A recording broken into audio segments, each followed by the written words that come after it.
So I want to say thanks. I'm Mary Amlaw. This is the Liberty Tea Party Patriots. We've been here for almost 20 years. Can you believe that? We've been in different locations throughout the Twin Cities, but we've never ever missed a month unless we've decided to. So some of you go all the way back to then, some of you are new, but we're going to keep meeting until nobody comes anymore, okay? So who's here tonight brand new? Raise your hand. Raise them up high. Thank you for being here. For those of you who are new, and as a review for the rest of us, this is why we meet every month. Liberty Tea Party Patriots is the first and longest running Tea Party group in the state of Minnesota. This group was considered anti-establishment back then, wasn't it? But it was against people in the federal government in office who did not uphold our constitutional rights and did not legislate constitutionally. And that's what the modern day movement is all about. We're here to educate, motivate, and activate as part of this larger current Tea Party movement that stands against that out-of-control government of unconstitutional spending and taxation. This group was called the Tea Party Patriots of Minneapolis to begin with, and it took on the name Liberty about 8 years ago. It was the first of 59 groups to form all throughout the state of Minnesota by 2011. That was something else. But we're the last one standing and we're still strong. We're an affiliate of the National Tea Party Patriots organization, and that is a trademark name. That national organization with Jenny Beth Martin defined who we are and what we can do to reclaim our country that our founders envisioned. Tea Party Patriots defined the 3 core principles that are our guide for who and what to vote for. A guide for our policymakers too, at all levels, to secure liberty-based policy. And we all know those 3 core principles. Number 1, limited constitutional government, so we have personal freedom. The second is free market economics, so we have economic freedom and prosperity. And the third is financial responsibility, so we have a debt-free future. A debt-free future is good for us too, not just our kids, because we're the generation that loses it all. I'm going to show you the brochure. Actually, I don't have it. You've got it out there, Jackie, on the table. Take the brochure that talks about these principles and who we are. Make sure you share it with your neighbors and friends and those family members that want to give you a jab at the table, right? Just hand it to them. It's one of the best things we can do is just say, here's what we're really about, and more than likely they're going to be very much in agreement with you. Now, the people that help us here at the monthly meeting during these nights, we want to thank Jason Tullett, who is the owner of the tavern. Please do come back and patronize the restaurant from time to time. Jeremy is here tonight. He's tonight's manager. Alex Erickson is the banquet and events manager. But they welcome us here, and don't they do a nice job?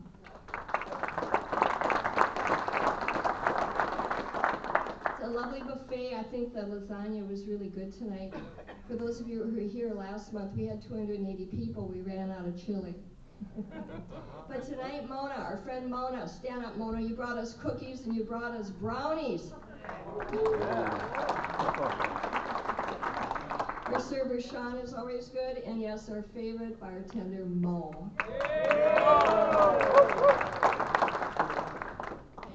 And Jackie, thank you so much for greeting everybody at the door. You're such a tremendous help during these meetings. And Don Baumgartner's here tonight, too, so he just had some surgery. He's recovering. He's doing well. Make sure you say hi to Don. And Travis Ekbom, I'll thank you anyway. He forgot his flag tonight. We usually have an 8x12 American flag behind me, but that's okay. You'll bring it next month. But thanks for supporting the local business. Your food and beverage orders here tonight in this banquet room is what makes it all possible for future meetings. We won't have servers or food or a room unless we have those buffet orders. So I'm going to begin with an invocation. And how many of you remember Red Bartholomew? Red Bartholomew was a great patriot. He was a veteran. He was the one who many years ago started all those flag waving events on all the bridges. And if he didn't have anybody to go with him, he would go out there by himself. Well, Red died October 20th, 2017. And at that time, this is Red. 2 weeks before he died, I visited him, and he said, Mary, I've written something I want you to read now and then at the tea party. He says, because I have been doing all this because I just want people to know that patriotism is not dead.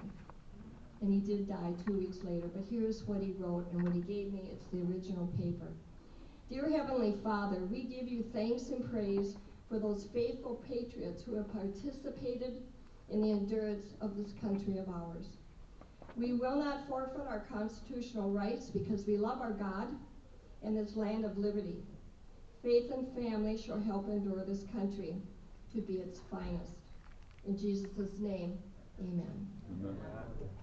I try to read it once or twice a year. I will always continue doing that in his memory.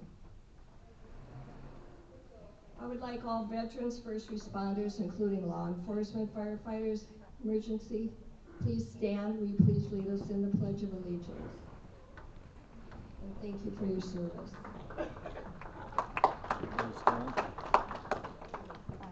I pledge allegiance to the flag of the United States of America and to the republic for which it stands, one nation, under God, indivisible, with liberty and justice for all.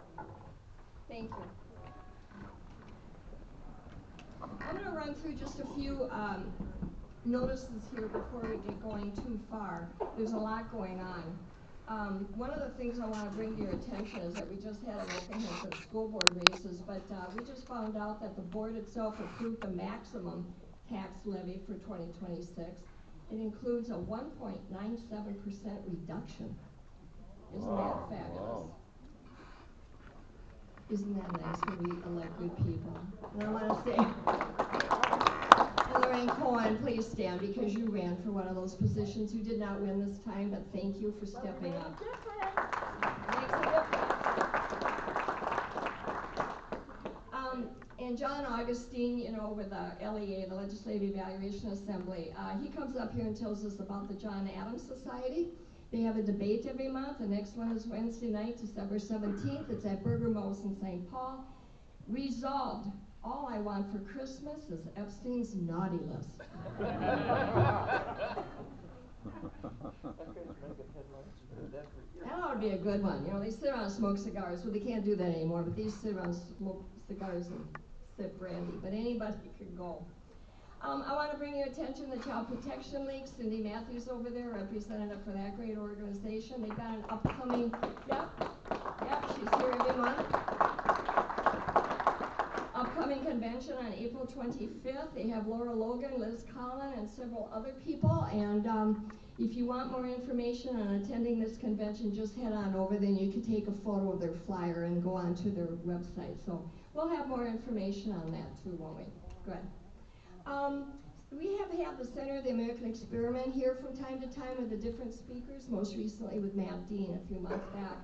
But they just awarded their Golden Turkey Award. It's another wall special. How many of you know about this one? So every Thanksgiving at the center, they unveil their annual Golden Turkey Award, highlighting the most wasteful government spending of the year. Under Government Tim Walz, there's never a shortage of contenders. So this year, the Golden Turkey Award goes to Governor Walz's more than $400,000 in taxpayer-funded legal bills to prepare him for less than 1 hour of testimony before Congress. As the center says, a stunning display of entitlement, waste, and political self-protection at the taxpayer expense. Amen, huh? Amen. Now, I've mentioned this before, but Jenny Beth Martin herself is still very active. She lives down there in the Georgia area still, but she has a daily podcast. If you want more information on that, you can just do an internet search, Jenny Beth Martin podcast. But she gets some really big names. But she's on Facebook, YouTube, Rumble, and X, and she's there every day, noon our time, 1 p.m. Eastern time. So if you want to catch up on what she's still doing after all these years, 20-some years, the woman still has a tremendous amount of influence. We've also had Scott Schwarze here too. Scott is the gentleman, the father from Wisconsin, whose 19-year-old Down syndrome daughter died while he was watching this over TV in the hospital room. He did sue the insurance, and he sued the hospital, and lost this past July, but he has since has another lawsuit. Did you know this, Marge? Yeah. The hearing date has been set for December 11th at 3 p.m. Just pray that this goes better, that the hearing goes, so that there can be do you know more about it, Marge? Yeah, come on. Actually requesting a new trial because they determined after the trial ended that the judge had some extreme biases against the plaintiff.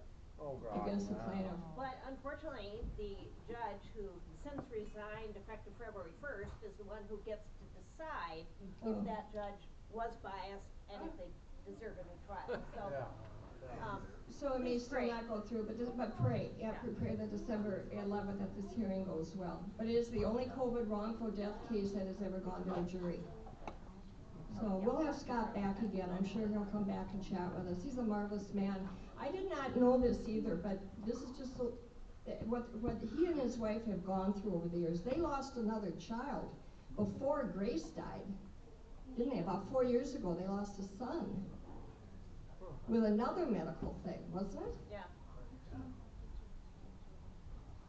I mean, when you're chosen to do certain things in life and it's your purpose, but just think of the pain that those two have gone through. And they were just lovely here that night. So just pray for December 11th.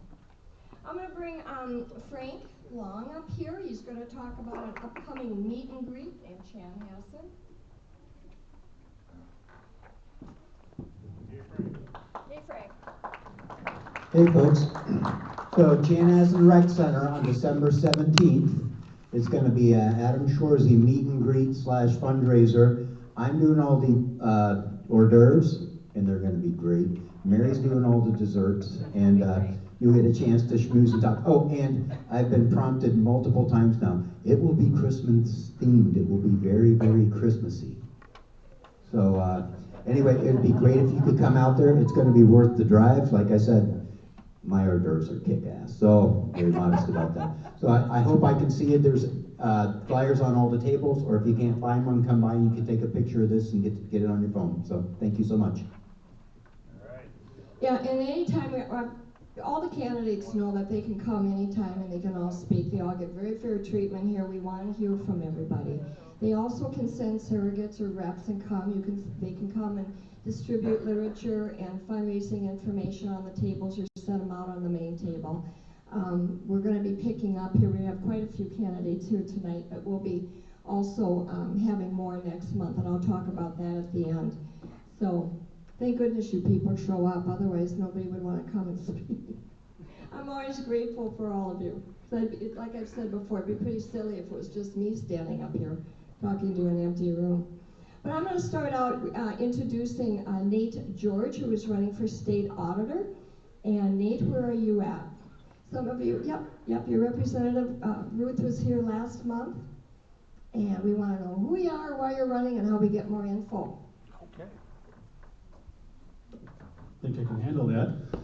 Hello everyone, my name is Nate George. Unfortunately, Ruth, my campaign manager, she had to step away due to some unfortunate medical news in her family, so she's tending to that, which I believe is far more important. So you get me tonight, but I am running for state auditor, hopefully for the Republican nomination.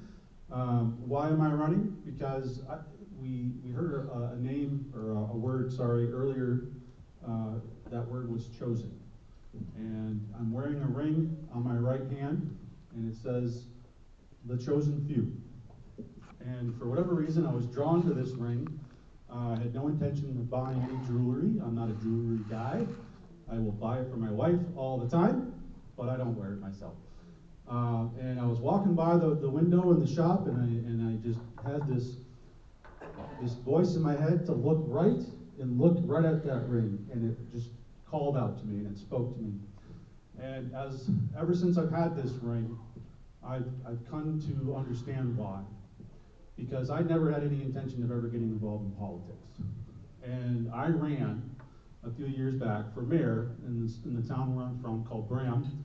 If anyone's ever heard of the homemade pie capital of Minnesota, I'm the mayor of the pie capital of Minnesota. That's pretty cool to brag about that.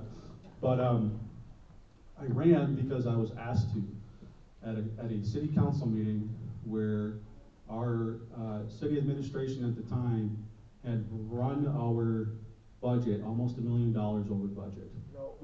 Our cash reserves were negative $30,000. We were borrowing money to fund the government.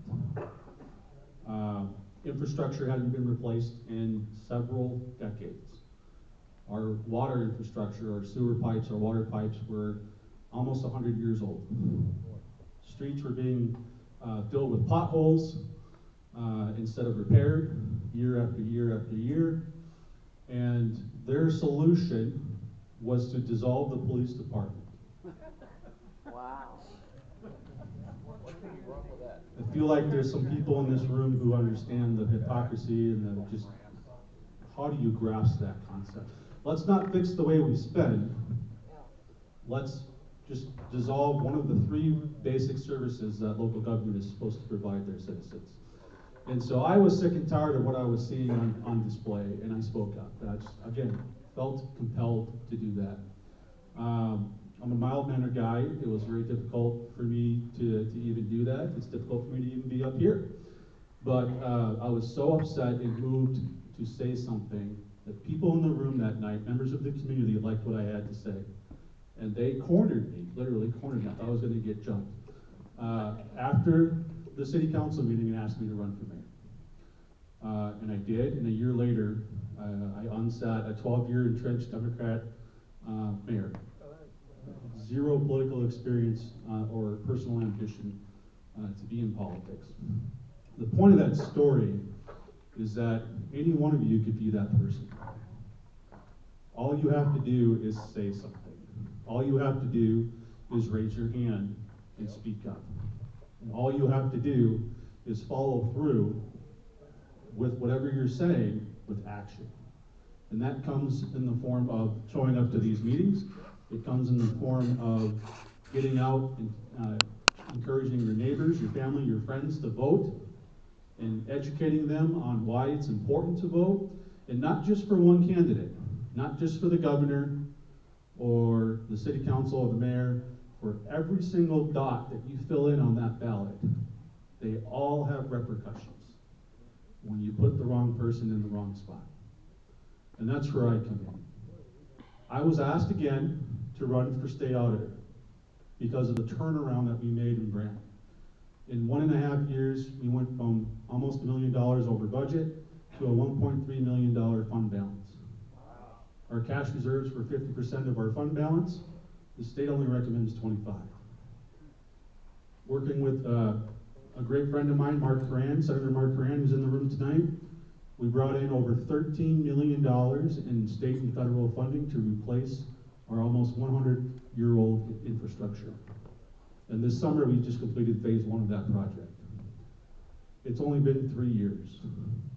So I want to bring that success and that common sense-minded approach to politics and financial responsibility where it's desperately needed at the state right now. And it's important that we take constitutional offices like the state auditor's position seriously. Because it's not just about the fraud. Some of that fraud doesn't even pertain to the state auditor's office. It's important we understand that because there's candidates out there who are selling a false message that they're going to single-handedly end the fraud in the state of Minnesota if they get elected state auditor. And they have 0 authority to do that. A lot of the stuff that we're seeing coming out right now is covered by the legislative auditor's office, a completely separate entity. Okay? The state auditor's office is focused on local government. So again, that's where my background comes in. Being a mayor and working with the state auditor's office for so many years now. In addition to that, I live and breathe compliance and auditing as a full-time job. I work for the Mille Lacs Band of Ojibwe, and I'm the director of licensing and investigations. I oversee and audit. There are 2 casinos. Anybody ever lost money at Grand Casino Hinkley or Mille Lacs? Everybody. Thank you for paying my grocery bill. My hat is off to you. But when they're not following the rules, I'm the guy that steps in and makes sure that they do and hold them accountable. So finance, auditing, compliance is what I do. I understand the language. If a candidate can't tell you the meaning of GAAP or AUP or GASB, those three acronyms, any accountants in the room? You don't. Now one I've already asked this question, or spoke to about this. If they don't know what the meaning of those three acronyms are, they don't know what they're doing. Because that is how the state auditor's office does their job every single day. And how are they supposed to make good decisions that affect statewide policy when they don't even know what their department even does? Write it down. He'll state it Yep. again. GAAP, or GAAP, which stands for Generally Accepted Accounting Principles. GASB, which stands for Government Accounting Standards Board. That is a nonprofit agency that comes up with guidelines for how local governments should manage their finances. That's pretty important considering what the state auditor does. Okay, they're making sure that they're following those standards. And AUP stands for Agreed Upon Procedures. That is an agreement between the auditor and the entity being audited as to how that audit is going to be conducted. What specific procedures or steps are going to take place, what they're going to look at, and so forth. Okay? So we can make good, educated decisions by learning more about these types of constitutional offices and making sure we're putting the right candidates in those offices. And the last thing I'll say about the state auditor's office is they sit on the executive council. Anybody here know, other than the tables in the back I already talked to, don't cheat. Anybody know what the executive council is or does? Yeah, I get that reaction everywhere I go to. The executive council consists of all 5 constitutional offices. So the state auditor, secretary of state, attorney general, lieutenant governor, and the governor chairs it. That is supposed to be the constitutionally structured check on the governor. Whenever the governor wants to implement an executive order, whenever they are deciding where the state's going to invest its money, or setting up a bank account for the state, where the state's going to open up their bank accounts, all those types of decisions are voted on by the executive council before they are implemented. So aside from the day-to-day auditing role of local government, the state auditor has a vote on executive action at the gubernatorial level as well. That's huge. A lot of people don't know that, and their mind just goes, that really brings home how important these positions are, excuse me, and why we need to take them so seriously. So, probably taking up more time than you intended, but I have literature over here on the table. I have a fundraiser event on December 20th as well, in Forest Lake at the American Legion from 5 to 7. Would love to see you all there. Come talk to me. I'm happy to chat with anybody as long as it takes. So, thank you for your time. Thank you very much. Yeah, there's a lot at stake with these offices. And for time's sake, I hope this is all right, but I'm going to have Jeff Johnson, and then we'll do you, Royce. Jeff Johnson running for governor. Come on, Jeff. This is the other Jeff Johnson.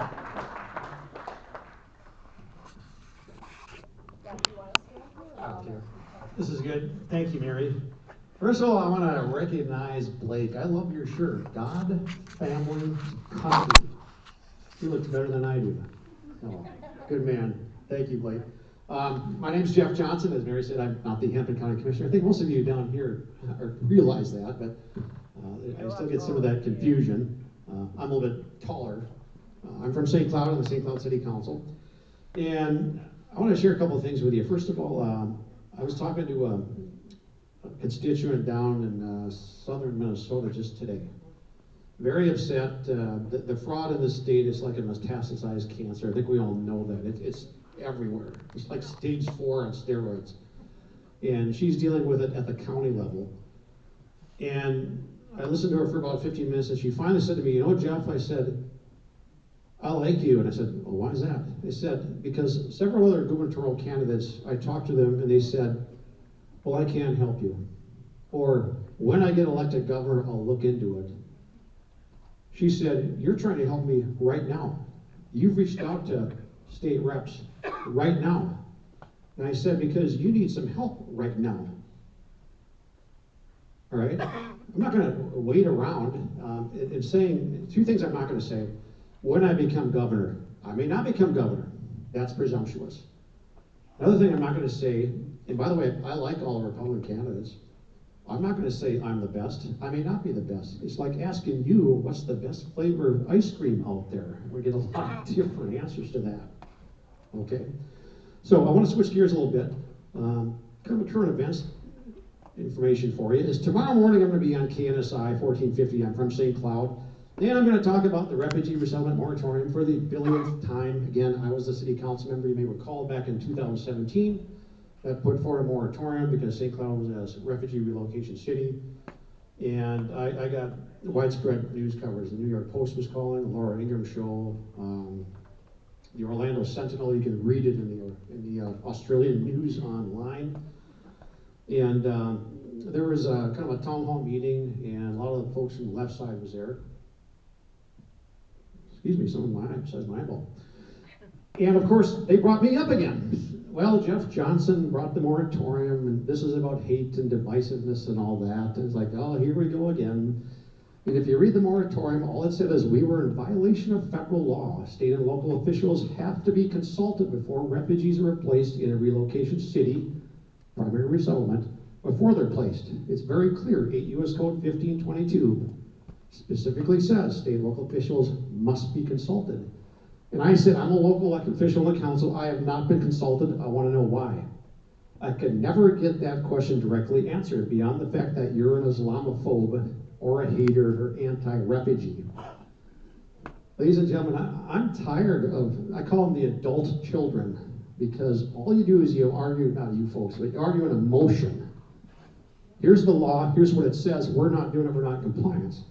So I am reading the abstract from Lutheran Social Services. They're placing refugees, they get paid $1,200 per refugee roughly, into St. Cloud. And guess who's there? Jody Harpstead, you remember her? She was the Department of Human Services Commissioner who stepped down in January.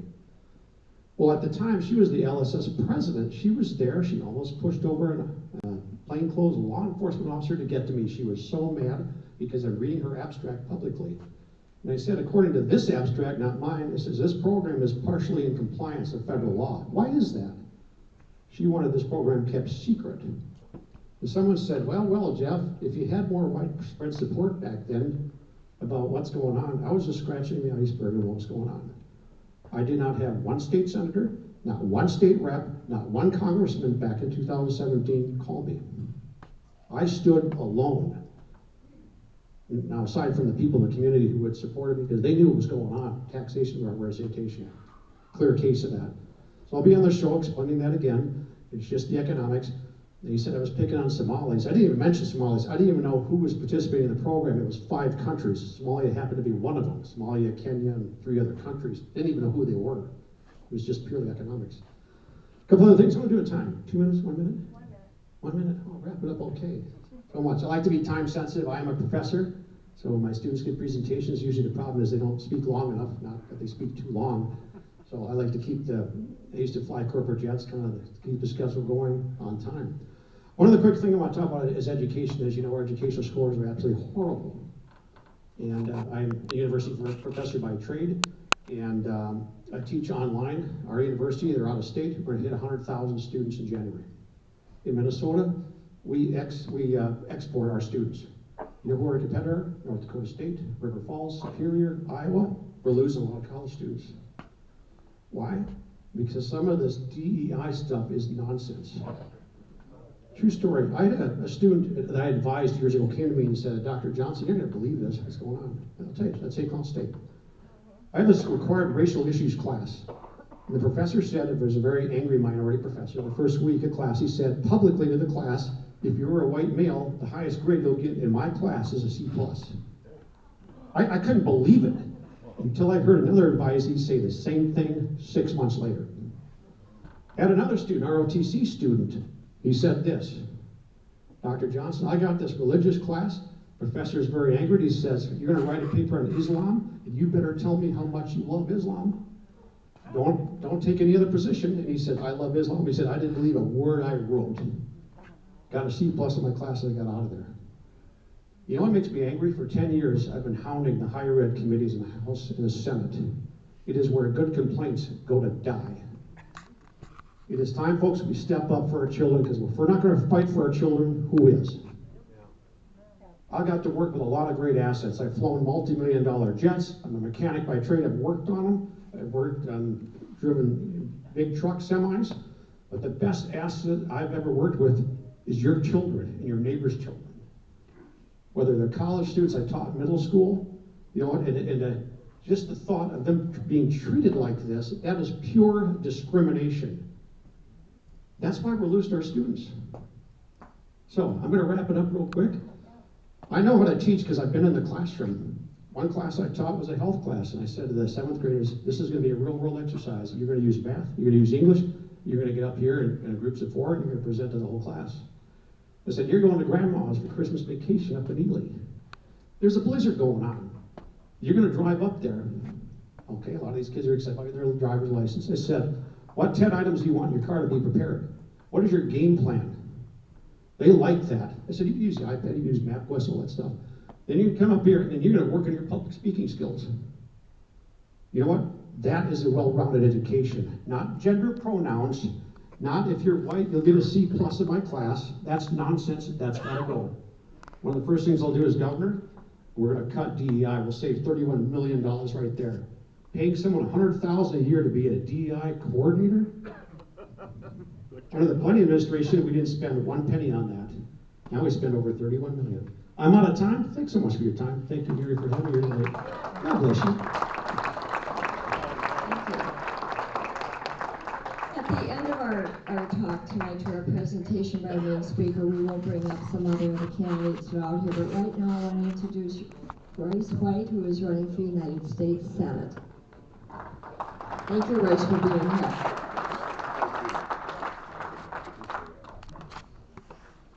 Okay. Tough to follow that up. I like Jeff Johnson. He's a good guy. Good guy. Running for United States Senate again in 2026. Open seat. Put some volume into it, Royce. Open seat. Tina Smith resigns. Who would have known? A lot of insider trading fraud in Tina Smith's rap sheet. We got Angie Craig and Peggy Flanagan.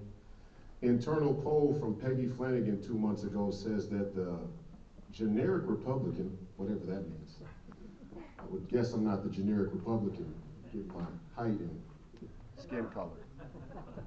Yeah, probably not, right? Right? Probably that, right? Not the generic Republican. That's okay. I'm the ultra MAGA controversial candidate. Yes, good for you all. You need some controversy in that U.S. Senate, don't you? You need a whole lot of controversy. Not enough controversy in Washington, D.C. Not enough controversy in the Republican Party.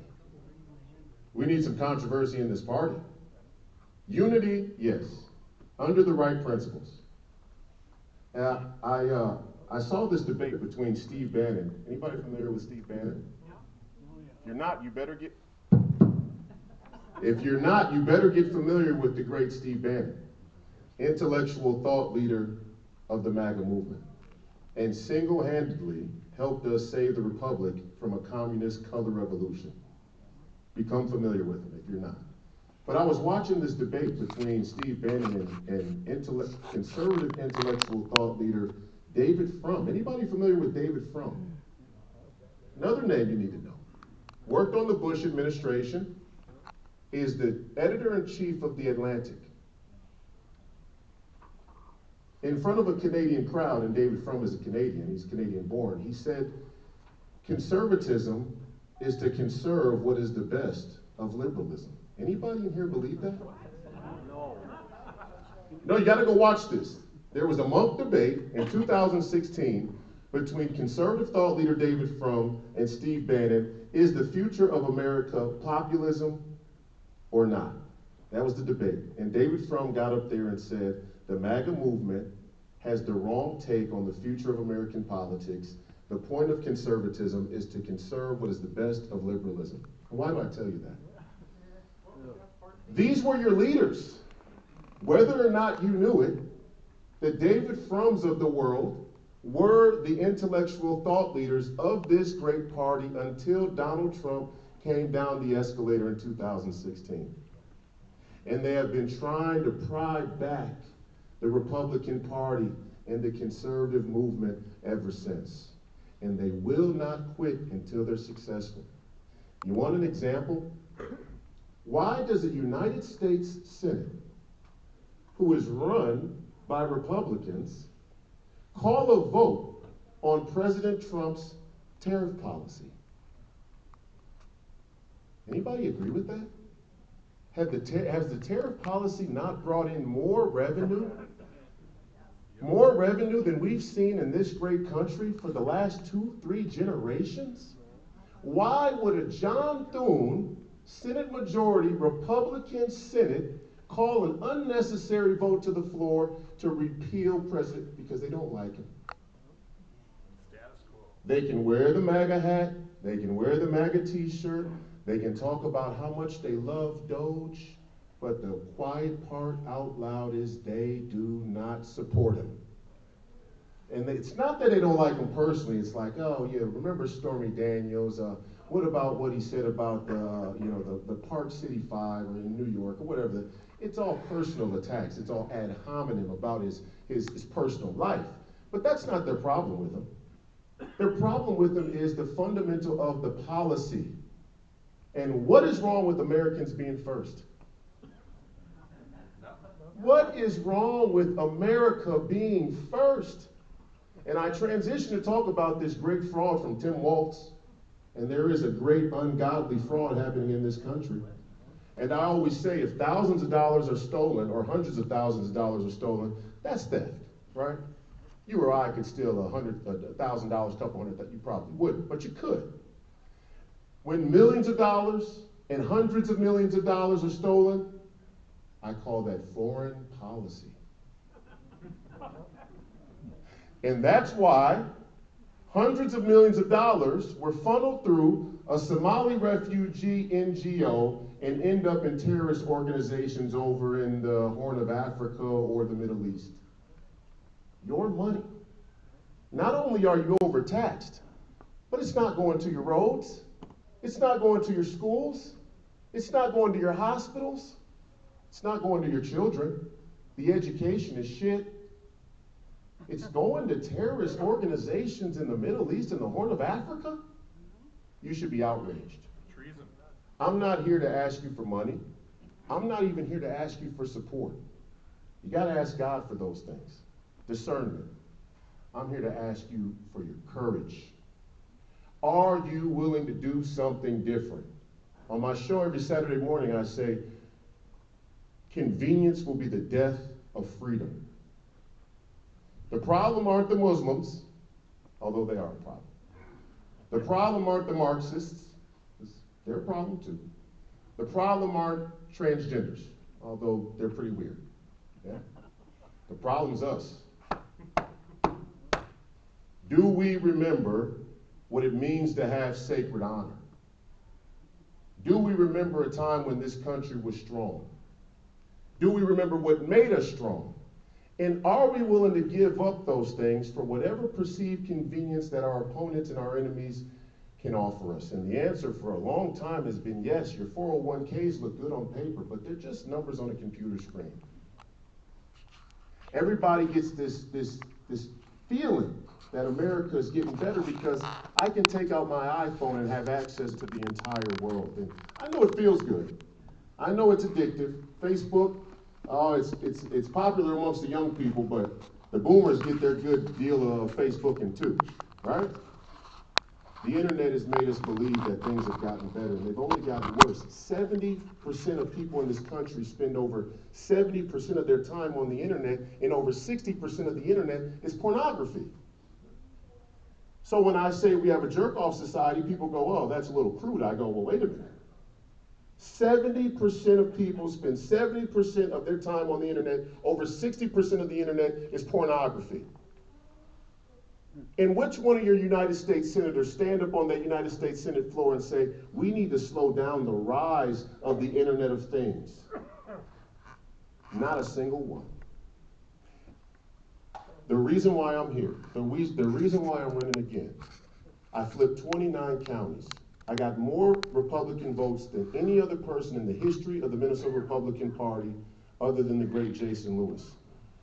And all these Minnesota Republicans, including you, are supposed to be racist. Ain't that funny? But you got to keep putting it right in their face. They wanted out. They wanted Adam Schwarze, who was one of the co-chairs for Nikki Haley's presidential campaign, who, by the way, said that there was no way we could ever win a general election with the great President Trump. When you lay your head down on your pillow tonight, you thank God that President Trump was willing to give his life in the twilight of his life to save this republic, because if he didn't, you would be governed by tyrannical communists. The MAGA movement is not the problem in this country. The America First movement is not the problem in this country. We're not the far right, we're just right. Right? We're not the far right. We're not the radical right. We're not the extreme right. We're the solid right. We're the common sense right. We're the logical right. We're just right. You can't wake up tomorrow and decide you're a woman all of a sudden and then win Woman of the Year. But that's not the real problem. Again, the problem is the convenience that we've become accustomed to. It's easy to go along without confrontation, especially here in Minnesota. We got that Jonte culture, that Scandinavian, Norwegian, Minnesota nice thing happening. That's only to your face, Royce. It's only to your, we just kind of, if we can, we want to go along without too much confrontation. Well, I'll tell you this. The only reason why you should support me for United States Senate is, one, how good looking I am. Okay? It's a joke. It's a joke. It's a joke. It's not a bad one either. I'm not a sellout. I got a picture of you, and I'm not sure you should. I'm not a sellout. And you need somebody, if they are able to win. It's not a matter of if they can win or not. That's a different story. But what happens if they do? The problem in this country is that even when we get candidates through, they get to D.C. and they sell you out the first chance they get. They bring them to a room. And who do they sell out? They bring them to a room. There's a side room. They bring them into the room and they say, young man, we know you have ideas, but here's how Washington, D.C. really works. Foreign policy. Why were we ever in Somalia in the first place? What does the Horn of Africa have to do with Anoka County, with the Twin Cities, with the great state of Minnesota, with the national interest of America? What were we doing in Somalia in the first place? I couldn't tell you. Can you tell me one good thing we get from Somalia?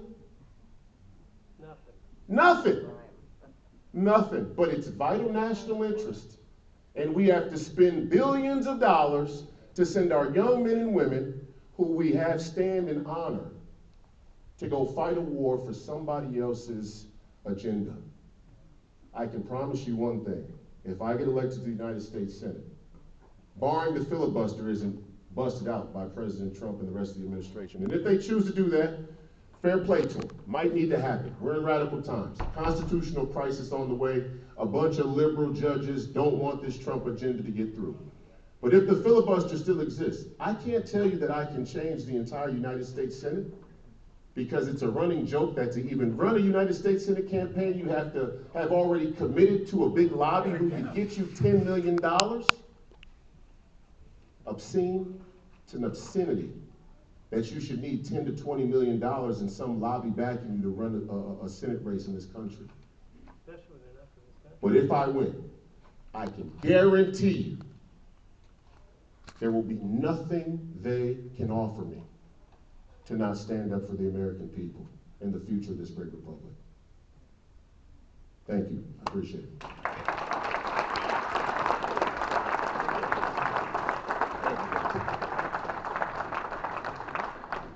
really thankful that the candidates want to come here and speak with us. We'll have more yet tonight. There will be more in January, and I'll bring you up to date on that. So right now I'm going to introduce our main speaker, which is going to be a joy. As you know, we've always had a speaker. Typically it's been James Dickey over the last 4 years. You remember him with the Upper Midwest Law Center.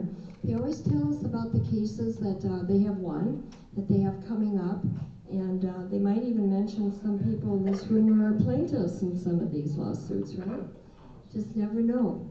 But anyway, tonight we have Nicholas Nelson. I can call you Nick, is that okay? All right, he's the Senior Appellate Counsel at the Upper Midwest Law Center.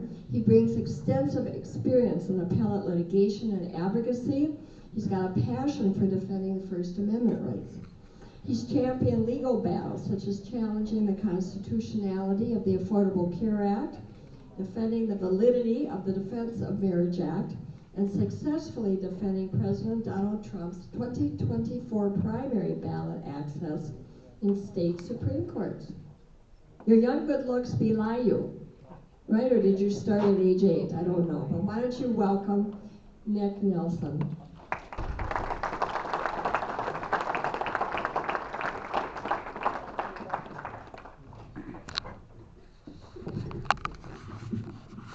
Thanks so much, Mary. Can you all hear me? Yep. Awesome. Thanks, Mary. Thanks to all of you for being here. 20 years. That's unbelievable. And so 280 people last month, I guess. You say my young good looks belie me, but obviously I'm not good looking enough. We got to get a few more in here next time. Let me ask Mary, so how long should I go here? Do we need to get everybody home before 20 minutes. 20 minutes. We have more candidates that have come in. We'll do it. Okay, yeah, dangerous to stay between the microphone and a politician, so I stay up here at my hazard, I guess. Look, I want to talk about 3 things tonight, really. One, I want to reintroduce the Upper Midwest Law Center to all of you. I know those of you who have been coming for years are familiar already, but I maybe have some new things to tell you. I also want to introduce myself, tell you about our other great attorneys. Second, I do want to update you on the cases we've been litigating this year. And then third, if we have time for it, I want to make sure that I get to take your questions as well. So let's get right into it. Who is the Upper Midwest Law Center, UMLC, and who am I? Our firm, the Upper Midwest Law Center, was founded about 6 years ago by our president, Doug Seaton, who may be well known to all of you. Righto. He's a Florida snowbird at this time of year, but he's a born and bred, or at least he's lived in Minnesota for a long time. Our longtime managing attorney was James Dickey, who you've heard from in past years. This year you get me instead, and I'll say a word about that in a little while. The goal of the Upper Midwest Law Center, our mission, the reason we exist, is to serve the entire conservative movement in Minnesota. We are a nonprofit, we are nonpartisan, but we're conservative. If you're a conservative in Minnesota, we want you to know we're litigating for you, and it doesn't matter what flavor of conservative, what brand of conservative you are, we're on your side. The big thing that people have heard about that the Upper Midwest Law Center did is a few years back, during the difficult year of 2020, 2021, there was a movement in Minneapolis to defund the police. This was one of the places where it kind of started nationwide. The Upper Midwest Law Center stopped it. Turns out the Minneapolis City Charter requires a certain number of police officers. It says there right in the charter, it gives a formula. Here's how you calculate. You look at the population of the city, you multiply it by a fraction, that's how many police officers they have to have according to the law. So the Upper Midwest Law Center sued. We sued in Minnesota State Court, and we won. We got an order first from the trial court and then from the Minnesota Supreme Court saying, nope, you know what? The mayor has to hire police. We can't just abolish our police department. So if you're grateful that Minneapolis still has a police department, we'll take at least a little bit of the credit for that.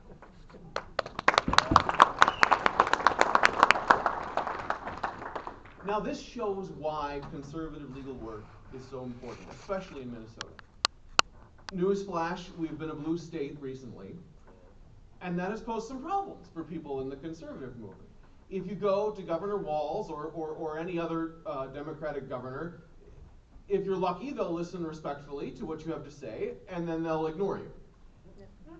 If you go to the legislature, when it's controlled by Democrats, probably the same story.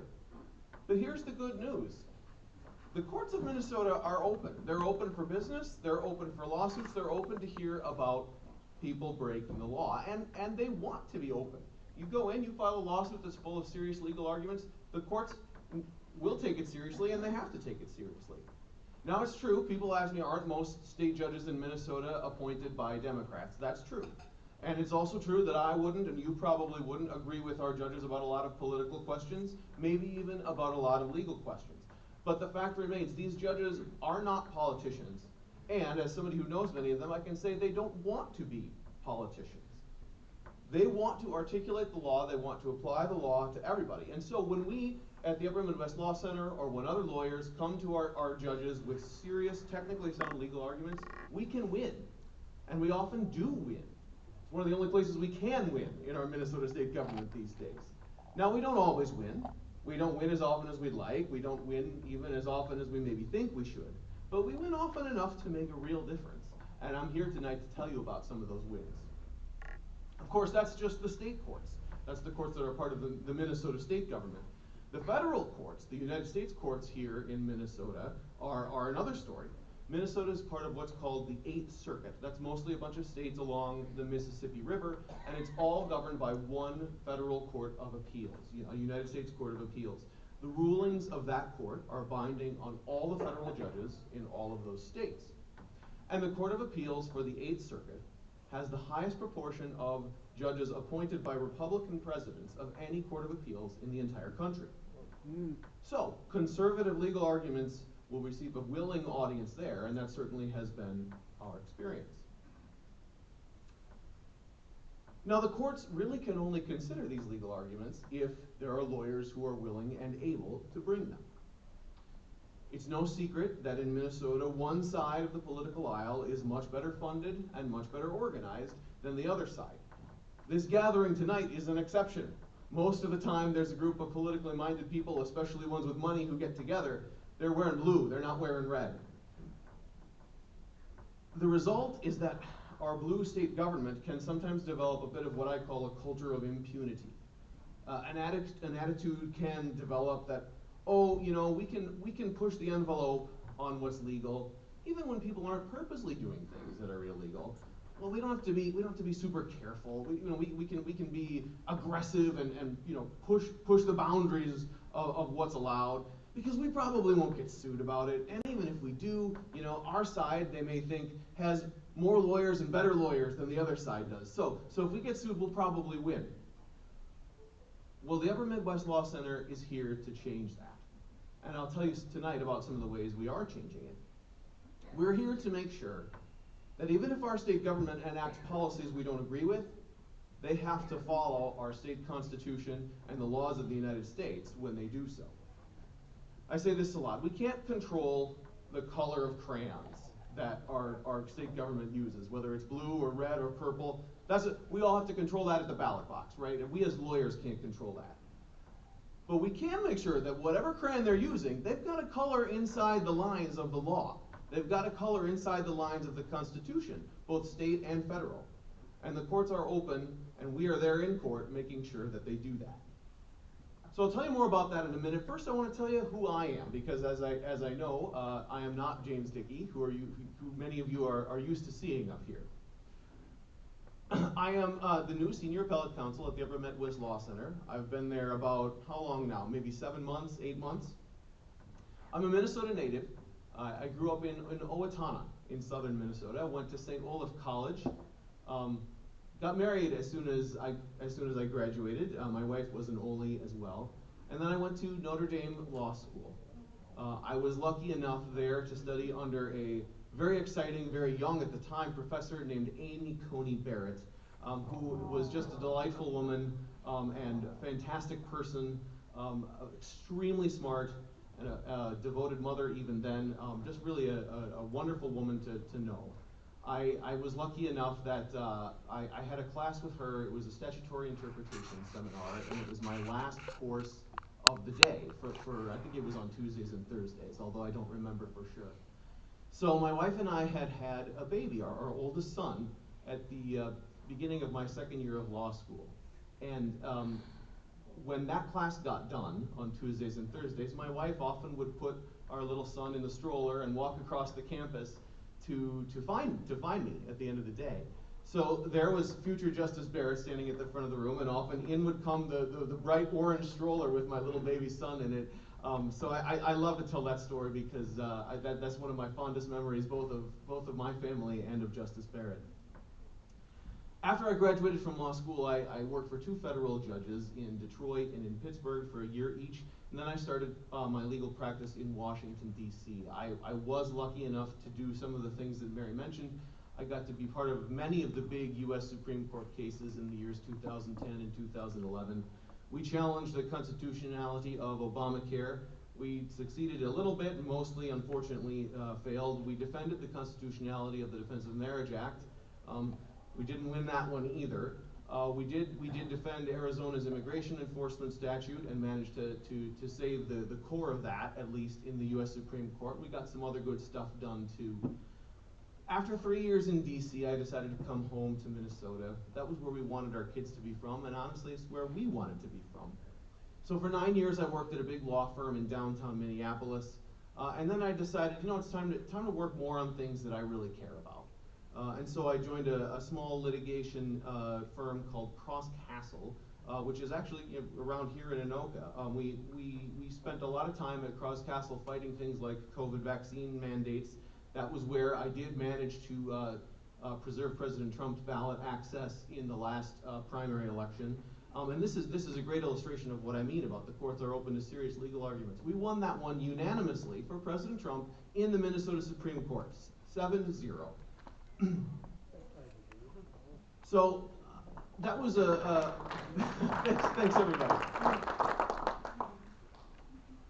So last winter was kind of a pivot point for me and my family. I had some really fantastic job offers outside Minnesota, and I really thought, this is the time. I think it's something that a lot of people from Minnesota maybe have thought recently. This is the time. It's probably time to leave my home state and strike out somewhere else new. I think I was really close. I was probably within 48 hours of doing it, but I talked with my wife and I prayed and I thought really hard, and eventually we realized, you know what, this is our home. We can't leave. We gotta stay and try and make it better.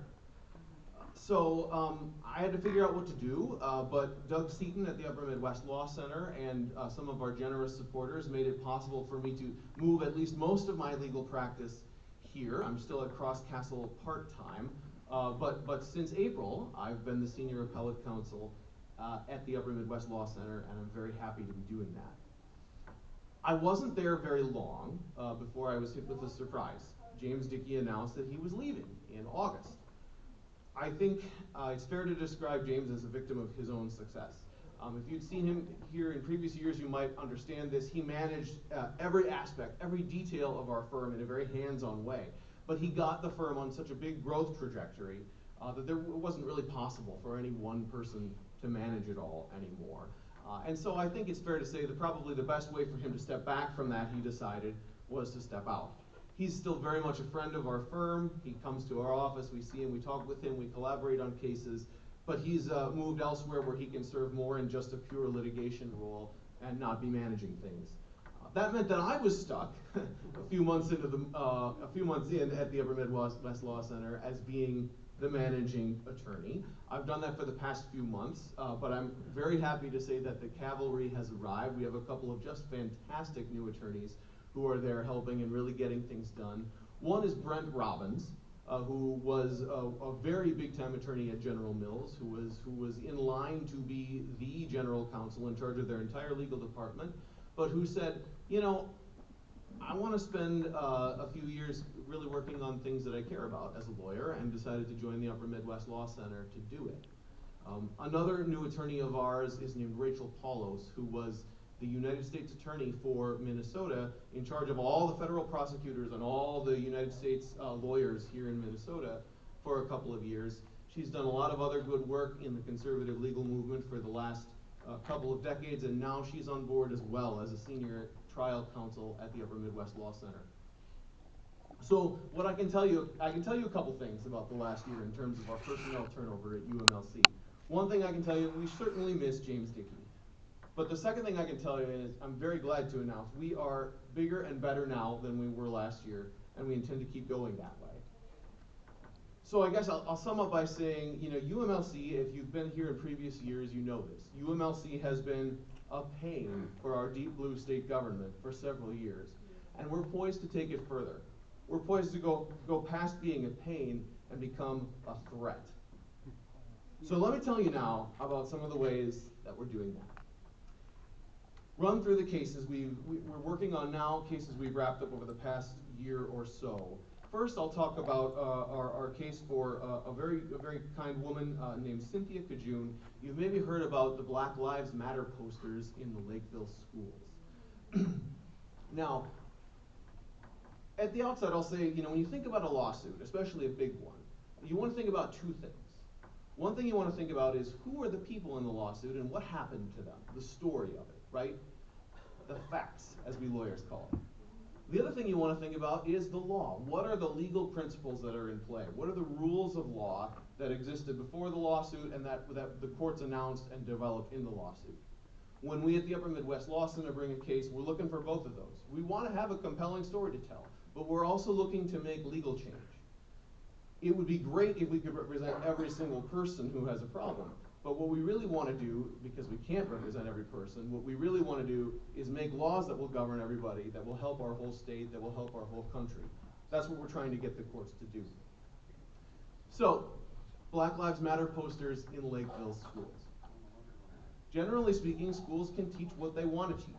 They have to follow the law, but the Constitution doesn't allow us to say, oh, I don't like this, you have to change it. Our solution for that is at the ballot box, right? We got to elect new people, which I guess you've been doing here in Anoka. Well done. So Lakeville decides, well, we're going to have Black Lives Matter posters, but their problem is that they don't just decide we want to teach this. What they do is they invite Black Lives Matter groups to actually design the posters and put them up on the walls and be the ones who are deciding this. They're inviting outside organizations in, and they give them space in their school, and you know, here's your spot. You can put up your posters. You can say what you want. When you get into that territory, where citizens are being invited by the government to express the ideas they're choosing to, then you have problems under the First Amendment. You have the freedom of speech. The government can't pick, oh, you're allowed to speak, but you're not. It doesn't work that way, right? So the Cajun family thought they had they were lived in the Lakeville School District and didn't like the fact that their kids were exposed to some ideas and not others. They asked to put up Blue Lives Matter posters or other All Lives Matter posters. They were told no, and so they came to the Upper Midwest Law Center and they asked, can we sue about this? Can we say that we should have an equal chance to speak in the schools as anybody else? The answer was yes. We brought the case and we reached a very favorable settlement that allowed them to vindicate their free speech rights. So that was a case that we wrapped up in this past year.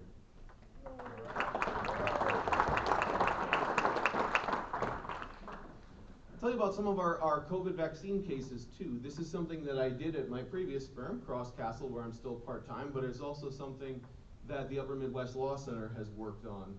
We've had a couple of, well, we launched several lawsuits back a couple of years ago, many of them against the Federal Reserve Bank of Minneapolis, some of them against an insurance company called Berkeley Risk. The facts here, the story, is one that I imagine many of you are familiar with.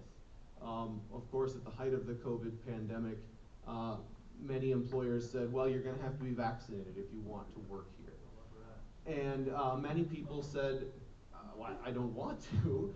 And you know, my religious faith tells me that I shouldn't have to, or that I shouldn't, right?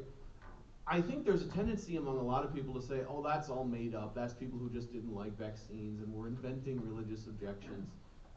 What I've learned from talking to plaintiffs is that that's very, very, very often not true. There were people who often had religious awakenings and who really realized, wow, I do believe this. And sometimes it was a belief that they had held for years and years. Sometimes it was something that once the COVID vaccine mandates hit, they really started reflecting and they decided, yeah, this is what they believe in. But people were willing to sacrifice a lot for these beliefs. Their jobs, obviously, when they got fired for not being vaccinated, but sometimes family relationships, sometimes other things. So the good news is that we have not just a constitution, but we actually have federal statutes that say employers have to give reasonable accommodations to religious beliefs in the workplace. Of course, employers wanted to say, well, this isn't a reasonable, everybody has to be vaccinated. It's not a reasonable accommodation if you're going to kill people by not being vaccinated. Of course, the science doesn't necessarily back that up. And so, when people came to us, whether they were people who worked at the Federal Reserve Bank who got fired because they had religious objections to COVID, whether they were people who worked at other insurance companies, other places, we were able to launch a raft of lawsuits challenging that, saying you have violated these people's rights to religious freedom.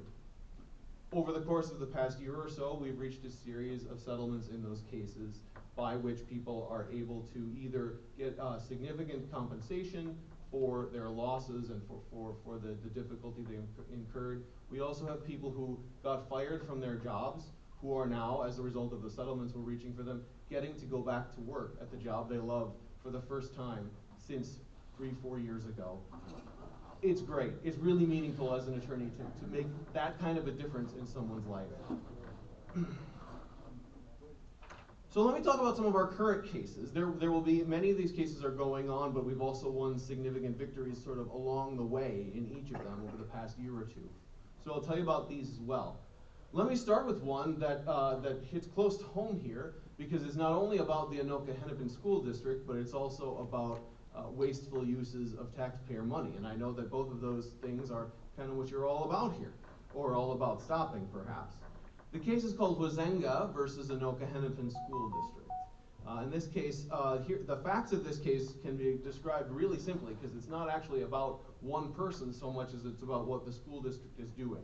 Maybe you're all familiar with this already, but the school district union contract here says that teachers get paid time off every year to go work on political activities for their unions. So that's your taxpayer dollars going to fund political activities that, as you might imagine, you probably don't really agree with. At least it's not fraud. Well, that's debatable, I guess. Anyhow, the plaintiffs in this case are people just like you. They're taxpayers from the school district here who said to themselves, I don't agree with this use of my money. I want to do something about it. Why don't I sue? We at the Upper Midwest Law Center were able to help them.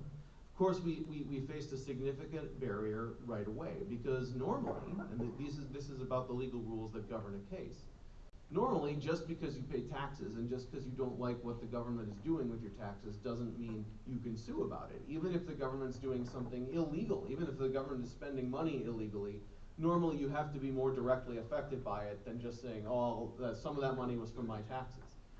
There's an exception for local governments. And the exception has been around for a long time, but people had started to wonder, is this still a real thing? Are we still doing this? Seemed like a good case to get it real established, that yeah, if local governments are spending money in ways that are unlawful, we should be able to sue about it.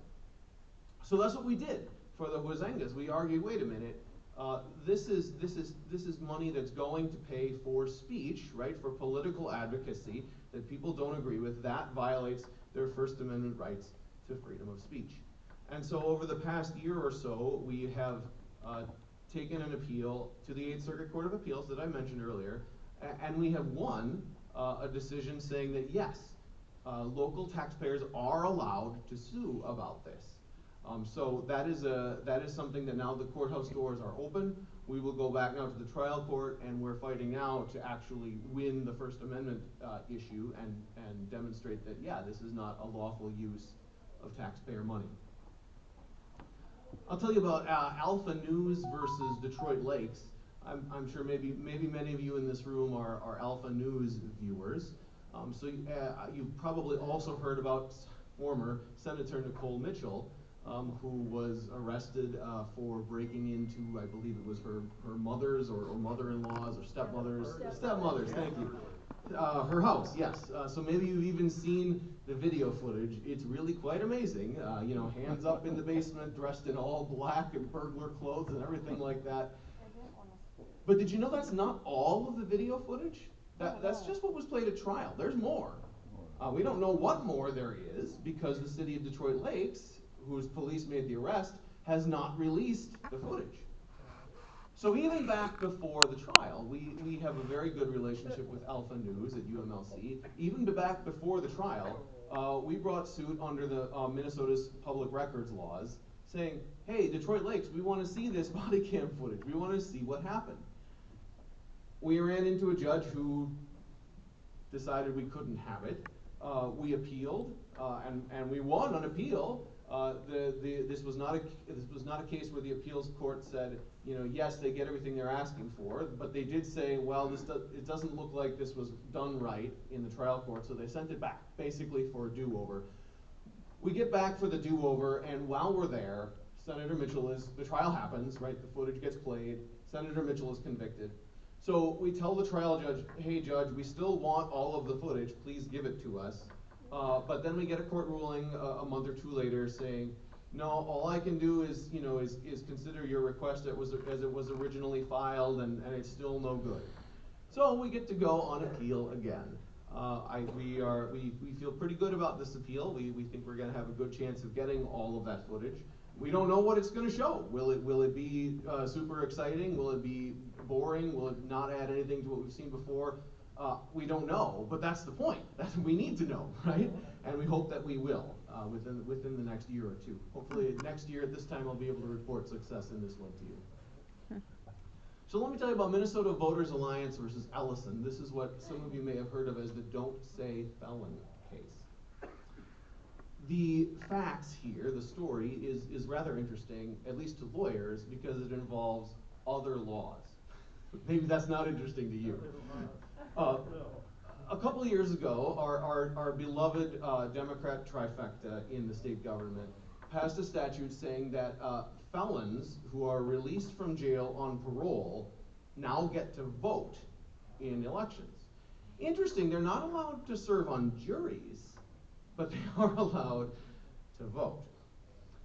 Well, the Minnesota Voters Alliance is a group that you may be familiar with. They've done good work in Minnesota in previous years, and they noticed, wait a minute, the Minnesota Constitution says that you cannot vote after you've been convicted of a felony until you are restored to civil rights, plural, more than one civil right.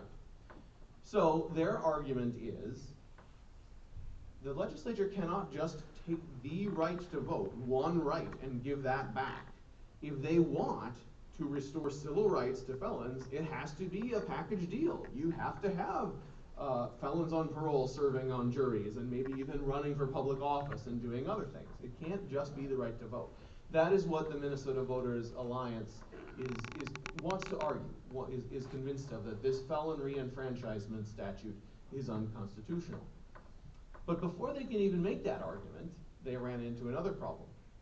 There is another Minnesota statute that makes it illegal to make knowingly false statements with the intent of discouraging someone from voting. Now, the Minnesota Voters Alliance realizes, well, yeah, we may want to discourage illegal voting. They don't think that their statement is false, right? They think it's correct, but they're also very worried. If that's the only thing that's preventing us from violating this statute about discouraging people from voting, how are we going to prove that, right? If we start going out there and publishing things and saying, hey, felons are not legally allowed to vote, even if they're on parole, even if this statute is in place, does that mean they're going to get warrants served on them? Does that mean they're going to have police knocking on their doors, asking to search their houses to find evidence that they don't really believe what they're saying, and so they're making knowingly false statements? I wish I could say that that wasn't a realistic fear, but you see the news, you see things like this happen to people. So they come to the Upper Midwest Law Center and we talk about, well, again, we have a First Amendment. You have the freedom of speech. And there's actually pretty well-established principles under the First Amendment that the courts have announced that yeah, I mean, there needs to be breathing space for free speech. You can't just say, oh, if you think it's true, then it's okay, but we'll still investigate you for it anyway, right? And so we filed a lawsuit saying, yeah, you know what, this don't say felon, this is why we call it the don't say felon law, because you supposedly can't talk about felons not being able to vote. We filed suit saying, hey, this is unconstitutional, this violates the First Amendment. Now, it's kind of interesting.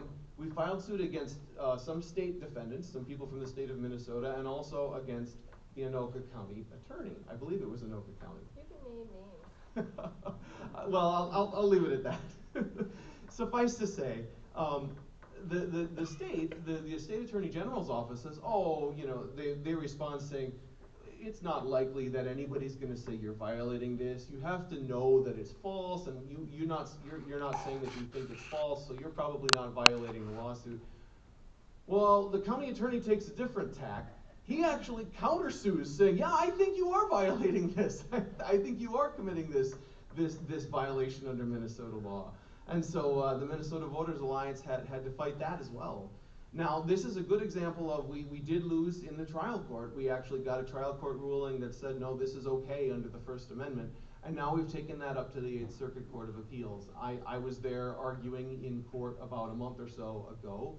And we're hopeful that we'll get a good ruling out of that. And by this time next year, I should be able to report, or at least give you an update on what the Court of Appeals decided and what's happening again in the trial court. I'll tell you about another. Nick, could I ask you a quick question before you wrap up? Go ahead. I know it's been in the news lately. So there's this liberal judge, Sarah West, and she let off the case involving, I believe it was like millions of dollars of fraud. Is that a case that you can just blink or nod your head or something if you can't? In Minnesota, I'm sorry to say I'm not super familiar. Yeah, it's been all over the news recently. There was some very significant evidence, basically proving that there was fraud, and she overturned the jury bit. Overturned the case. Okay. I wish I knew enough to comment about it. I'm sorry. I'm just curious if there's anything coming up on that. Nothing at all. So is this like, you know, the Minnesota budgetary fraud? Or are we talking about something else here? Yeah, it's Somalians that were running a business out of a post office box locally. Yeah.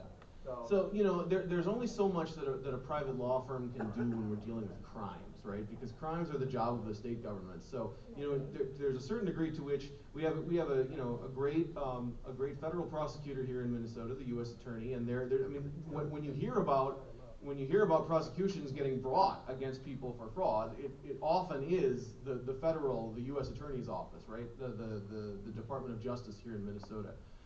If you feel that the state attorney general and county prosecutors should be doing a better job, of course, the only hope for there is to, you know, vote for a different state attorney general and vote for different county attorneys. Yeah, you could shed some light on that. When a judge wakes up in the morning and they decide, oh, well, you know, this is more along my political view, I'm going to let this person off the hook. And who's in charge of these judges? Who's their boss? Yeah, the remedy is to take it up on appeal, and we do that, and it, you know, frequently happens at the Upper Midwest Law Center that we will lose in the trial courts, and then we will win on appeal. That's the way the system works. Yes, sir.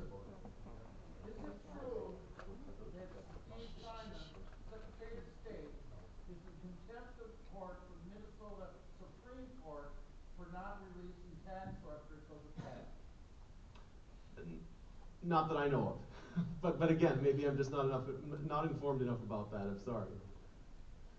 But Nick, talk about how the claimants could be fined $1,000 every time they would express a personal opinion about the legality. Oh, in the Minnesota Voters Alliance, right? Yeah, there were criminal and civil penalties for this, right? So if you talked about, you know, I don't think that felons are allowed to vote. This is what the Constitution says. Yeah, you could get in big trouble for it. You could be punished seriously. $1,000 each time. So that right, that's what we're in court suing about. Don't want to keep you all late, so let me tell you just about some of our biggest other cases. One is, of course, the Minnesota Gun Owners Caucus versus Walz. This is our challenge to the enormous, huge omnibus bill that was passed almost at the stroke of midnight as the Democrat trifecta was ending a year and a half ago now. So as you may know, I mean, the way the legislative sessions work is they often put together these bills and they say, well, you know, this is how we want it, this is what we want to do on healthcare this year, and this is what we want to do on transportation, and they bundle it all together and it goes through committees and it gets voted on, and it either gets passed or it doesn't. Oftentimes there's amendments and other things.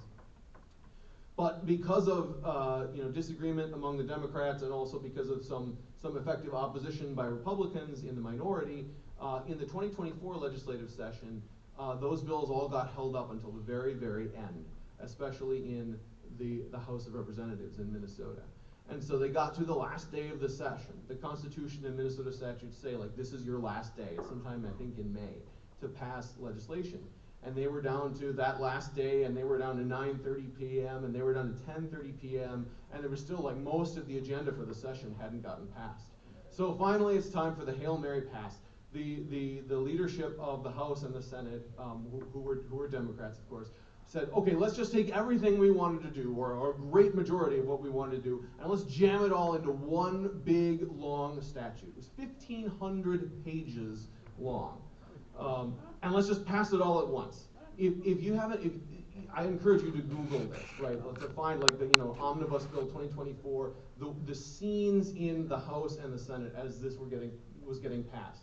You know, just complete chaos. The camera in these scenes is on the rostrum, and people are up there, you know, handing papers back and forth the way they do in a legislative session. But the audio is just shouting, it's chaos. Nobody can hear anything, nobody knows what's happening. But apparently, in the middle of all that chaos, somehow they managed to take votes on these bills and pass them, and of course Governor Walz then signed it, and that was a huge amount of the agenda for that year. I can't even begin to tell you everything that was in this bill because it's 1,500 pages long. But, you know, there was a long list of procedures that private insurance plans were supposed to cover, including abortion. That's now required in Minnesota. There was a requirement that the building codes be revised so that new house builds will use 70% less energy, and I'm sure you can imagine what that will do to the cost of new houses. There were other, you know, just crazy, silly things. If you go to Costco now, thanks to this omnibus bill, you're gonna have signs that show you the ingredients in all the food samples that you're getting. Or maybe you won't get the food samples anymore because they don't want to do it, right? As we all know, this is what government overregulation can cause.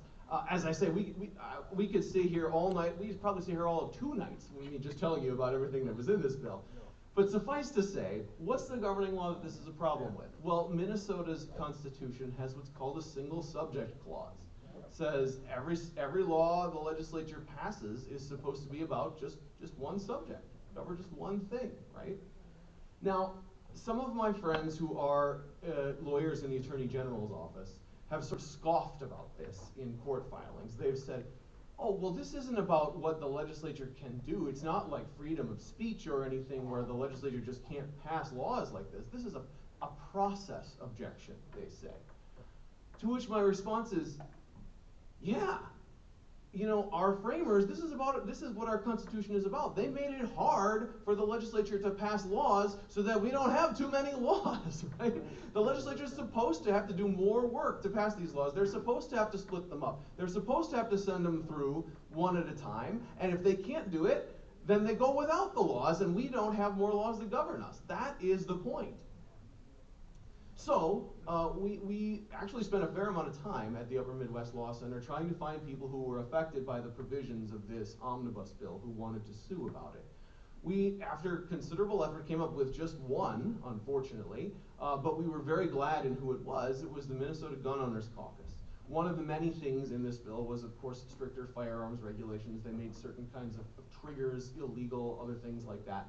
And the Minnesota Gun Owners Caucus had members who that was going to criminalize their activities.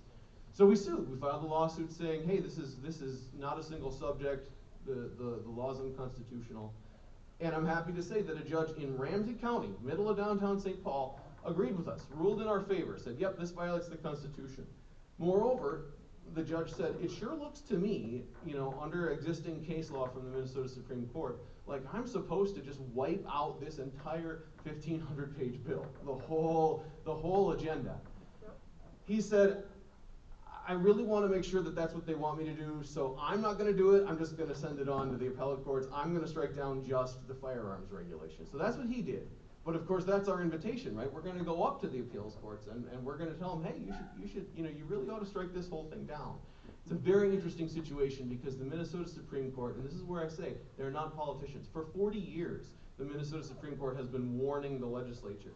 You've got to stop passing these huge bills that are getting bigger and bigger and bigger every year. It violates the Constitution, and we're going to have to strike it down if you keep doing it. Well, it sure looks like this is the time. The legislature has not paid attention to them, and so we're very happy to be the ones inviting the appellate courts. Right now we're in the Court of Appeals. Eventually this may well go to the Supreme Court. We'll be inviting them to strike the whole thing down. So watch this space. If I'm here at this time next year, we may well be right in the thick of it at the Minnesota Supreme Court, or we even might have a hot off the presses decision to talk about. There's a ton more coming from the Upper Midwest Law Center in the coming year, so watch Alpha News, watch other things. You'll likely see us doing more about police defunding. You'll likely see us taking on Minnesota's social studies standards. We may be looking into the pretty significant Title IX violations involving boys and girls sports here in Minnesota. So watch this space. We'll continue serving our home movement in the year to come.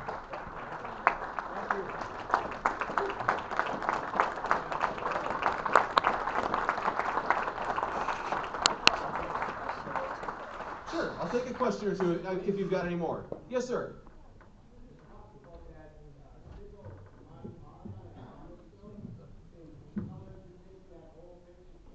We are. What would be the ramifications if you actually won on that? Would that reverse everything on that bill? Yeah, so there's things to split up here, right? I mean, the whole bill would be declared no good. That's what we're asking for anyway. We could possibly win less than that, but that's what we're asking for. So all the regulations in there would be gone. Everything that it says, citizens have to do this or you have to do that, that's what we're asking is to have them wiped out. There are many provisions of that bill that appropriated money, right? That said, the Department of Health can spend this much money, or that, this other department can spend that much money. Those appropriations have unfortunately almost all been spent already, right? So if we win, the state might have the right to try to go get some of that money back, but it wouldn't be, that would be the state's right. It would not be probably be something that we could do. But in terms of everything that the bill is saying, hey, health plans have to cover abortions, houses have to use less energy, this is the bill that actually lets motorcyclists ride between lanes of traffic, so all of those things, all those things would be gone. Oh, good. Yes, sir. A little bit off topic, but I'm curious, the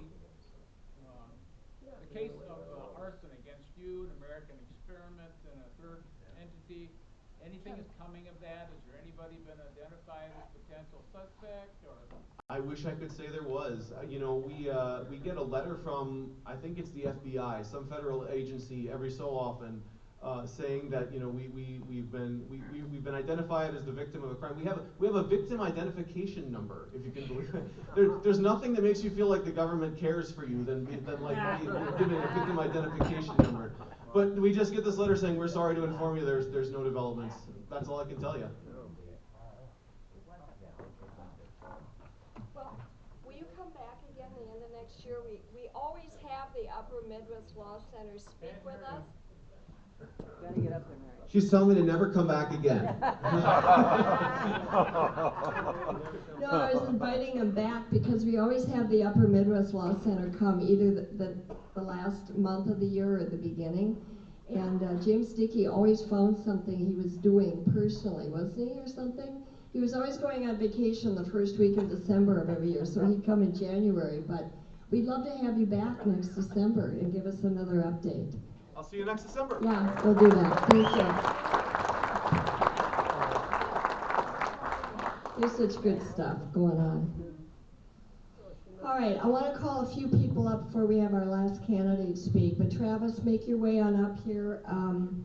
Steve Pape, Carmen with Restore Minnesota, and Tad Jude, start making your way up. Whoever gets here first, speak first. Steve Pape has got his little table set up in back, if you look at that. He's running for House Representative again in 35B. Here's Steve Pape. Thank you, Mary. Thank you. So this is the season for launching campaigns for next year. Yeah. We're underway. I actually registered for the campaign in May. I spent almost 6 months doing data management and data analysis. I'm pretty much all done with that. I've identified my 21,300 people who are going to vote for me. I have a little work to do to reach out to them, though. So what do you do when you're reaching out? You fundraise. And that's kind of where the campaign is at right now, and that's kind of why I set up, I travel around. I'm looking for people who are willing to help me go reach out to all of those people. You know, when I lost by 1% last year, this is something that's kind of interesting I should share. I spent $34 for every one of the 11,280 votes that I got. That's what the campaign cost was. My opponent spent $130 for every vote of her 11,560. She outspent me 3.5 to 1. And so we are always in a bad place in the GOP, the conservative movement. We have more trouble raising money because we don't have as many millionaires as the Democrats. I discovered that a vast majority of the money from my opponent came out of California and New York. Wow. They're buying elections. We have to reach out and we have to find new creative ways to spend less money, reach more people. And for the 4,000 conservatives who did not vote for me last year, I need to go talk to them. They just simply didn't show up and vote.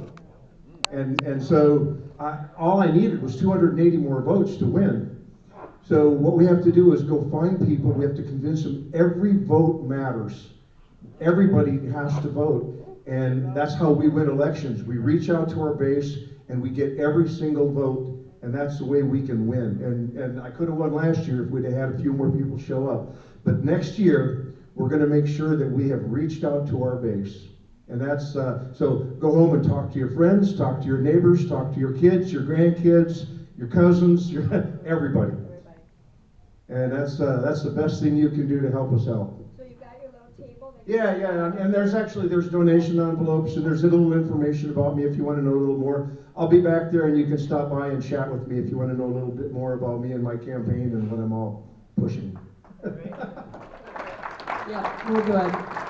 Okay, Travis Ekbom.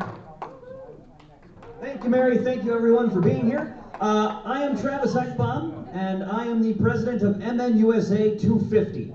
Next year is America's 250th anniversary. Now, I know many people here have heard me share this before, so I'm going to be as brief as possible about the overview. But basically, the National America 250 organization established by Congress and Minnesota's corresponding state chapter have been totally taken over by woke leftists. All of the programming for next year's semi-quincentennial is geared around deconstructing America, how it's failed to live up to its promises, who's left out of the democratic process where you live, etc., etc. It's a racist society. Yes, exactly. In response to this, I started MNUSA 250 to deliver America-affirming materials into Minnesota classrooms. Now, in order to do this, I need two things. First, I need financial support, and you can donate at mnusa250.org. But I also need your help as volunteers. Tuesday, December 16th, at Bridgeview Church in Big Lake, Minnesota, we are going to be collecting teacher email addresses. I was contacted by the U.S. Department of Education. They said, listen, we love what you're doing. Would it be possible for us to work with you so that you can communicate the kind of events that we have going on? The U.S. Department of Ed started its own independent initiative to promote pro-American materials in the schools. They're looking to cooperate with us. Naturally, I said yes, of course, we'd love to do that. But that also means we need to contact, or rather, we need to collect the contact info for something on the order of 50,000 teachers in Minnesota. We can do that, but I need volunteers. So next Tuesday, December 16th, from 6 to 9 p.m. at Bridgeview Church in Big Lake, Minnesota. Bring a laptop. You do not have to call anyone on the phone. I know how much volunteers hate calling people on the phone. You don't have to talk to another human being at all. I just need you to show up with a laptop and an ability to copy and paste. We'll have pizza, we'll have cookies. Please, show up. Thank you. Stick around for a minute. I'm going to have him speak at our February meeting because we are working together on getting something that's going to be very, very, very affordable for other organizations and BPOUs even to help our community celebrate next summer. So this is real near and dear to our heart. So thank you, Travis, for all that you're doing. And we're going to roll this out in February, so you don't want to miss it. Right. Right. All right. Okay. Then we've got Drew here with Restore Minnesota. Hello, thank you so much for all being here. I just want to make this brief, but I don't need to remind you how important these elections are next year for the midterms and everything. I'm part of what's been said. I'm part of Restore Minnesota. I'm just going to read the purpose and mission of it right here, right now. Restore Minnesota exists to restore righteousness in our state by promoting biblical citizenship, which educates, equips, empowers, and encourages Holy Spirit-led engagement, county by county, community by community, family by family, resulting in spiritual and civic transformation based on the gospel of Jesus Christ. Basically, we are an organization that helps get people like you involved. For those of you who are already involved in your BPOUs, thank you for standing firm and staying there. We need you. I'm basically talking about to those who are not involved yet. I know that we all have different lives going on and going on everything, but I encourage you to check out restoremn.org. Restoremn.org, and see if you can get connected with a community action team near you in your county. Thank you. Yeah. Any displays over there too. We have Ted Jude running for Secretary of State. Thank you, Mary. Just wanted to stop by and give a little update on our campaign. I enjoyed listening to Nick. He did say something you have to correct him on. He said he didn't think judges were political or politicians. Well, I think in Minnesota, they're on the ballot. They're on the back of the ballot. And what you've got are judges on the Minnesota Supreme Court that have been appointed by Governor Dayton, Governor Walz, all of them, all 7 of them. And the only chance of accountability is to have something that makes sense on the back of the ballot. There's something we can work on as Secretary of State, try to make the back of the ballot so that judges are somewhat more accountable. Yeah. You just heard about a case. You heard about a case, I think it's a Hennepin County case, Judge Sarah West overturned a jury.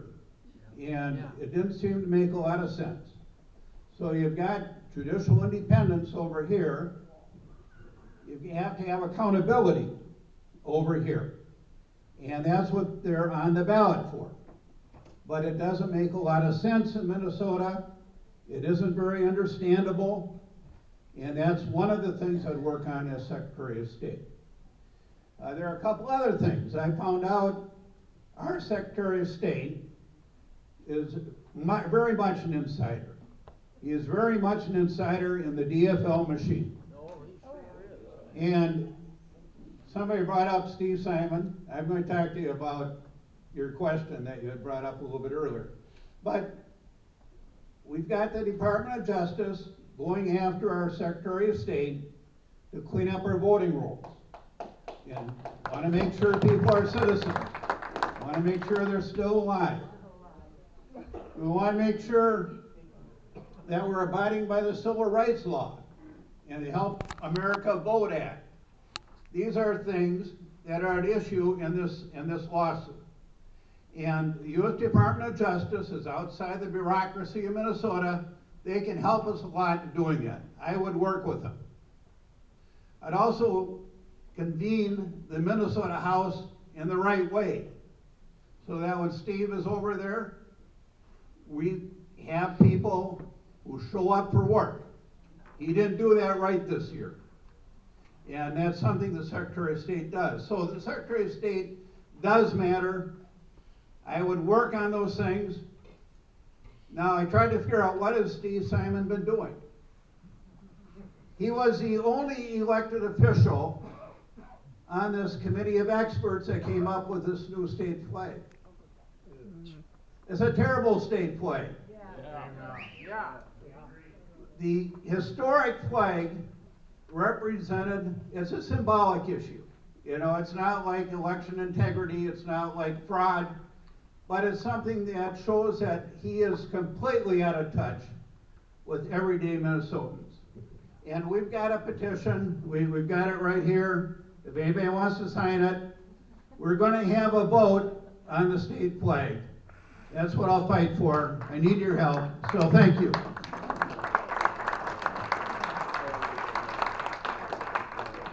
Three more things tonight. First, I want to introduce to you the United States Senate candidate, Adam Schwarze. Here he is.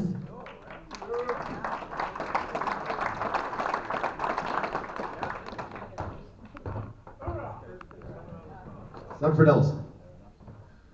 Good evening, Patriots. It turns out that being a Navy SEAL is actually a really big deal in federal elections. I'll come back to that in a minute. But first I want to tell you one of the thousands of points of performance, we call them hurdles, for what it takes to become a United States Navy SEAL.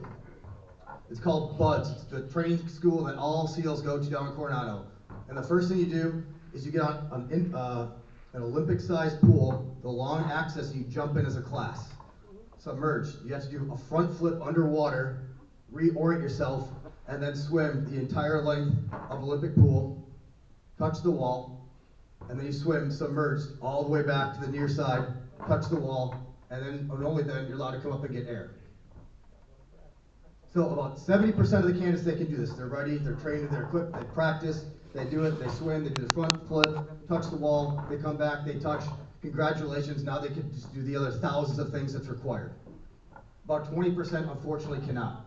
Somewhere along their turn leg, they touch, they run out of air, they come up to the surface, they raise their hand, they fail. And you get 2 more attempts, but on the 3rd attempt, you're gonna serve your country and God bless you, you're just not gonna do it in the SEAL teams. So math for Marines in public right now, 70 and 20%, that leaves 90. What happened to the last 10%? Well, they don't give you those 2 options. On their return leg, they run out of air, and they don't go to the surface.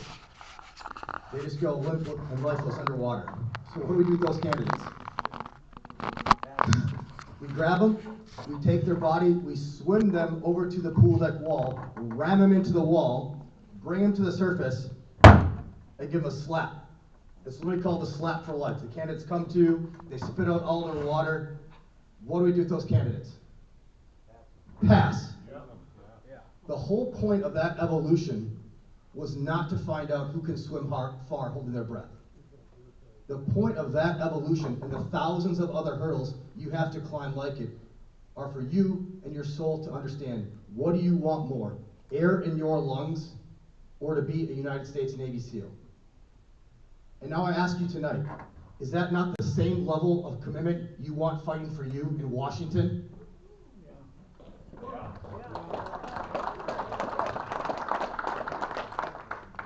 My name is Adam Schwarze, and I've spent my entire life serving you, both as a U.S. Marine and as a Navy SEAL. But this is the most important mission I've ever worked on. Because I'm here tonight because I am seeking your endorsement and support for the United States Senate. And we have a historic opportunity to take our state back. And as the top of the ticket, I will do that. I'm going to fire walls. I'm going to make sure we do not promote Peggy Flanagan, because in 2026, we're going to get rid of fraud, financial abuse, and feckless leadership, and return our state to faith, family, and freedom.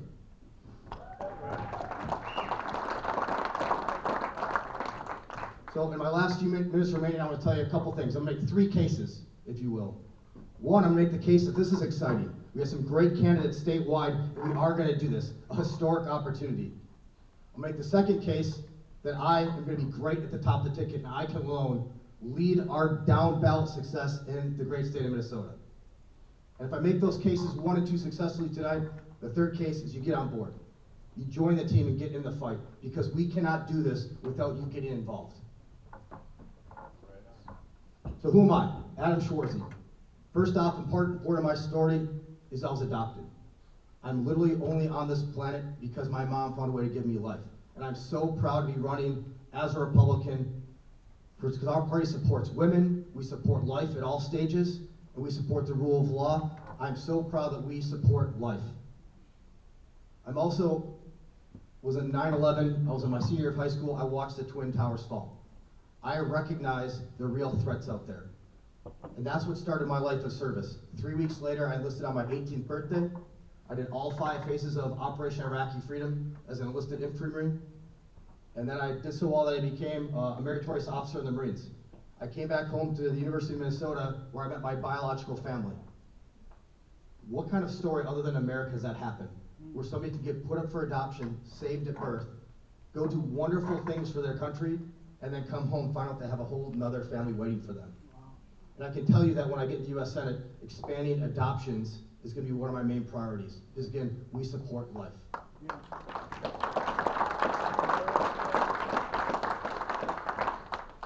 In 2012, I achieved my lifelong dream. I became a United States Navy SEAL, and not only a SEAL, but a cake eater officer at that. And why is that? I got my list of guys laughing at me. But why is that? Why is that important? Because at that time, there's about 15,000 candidates competing to be a SEAL officer around the entire country, and their acceptance rate is 15. So again, math for Marines in public, that's a 1 in 1,000. But I earned the win, just like I'm going to earn the win for you in the United States Senate. From 2012 to 2016, I was part of a couple of West Coast SEAL platoons. And then in 2016, until my retirement in 2023, I was a mission commander in what we call no-fail missions. And I know I got a bunch of veteran brothers in the room. They're going to rush the stage and take me down if I say you can fail missions, because no veteran will allow you to fail a mission. But what I do uniquely as a mission commander against near-peer adversaries, Russia, China, North Korea, Iran, those are nuclear adversaries, near-peer, and the strategic risk is so important that we cannot fail those because of the nuclear armed adversaries. Well, we did, we won, team, come on, we're America, we crushed it. But I tell you that because that's the level of performance I have in the past. When you need somebody for the no-fail mission, you put me in the game.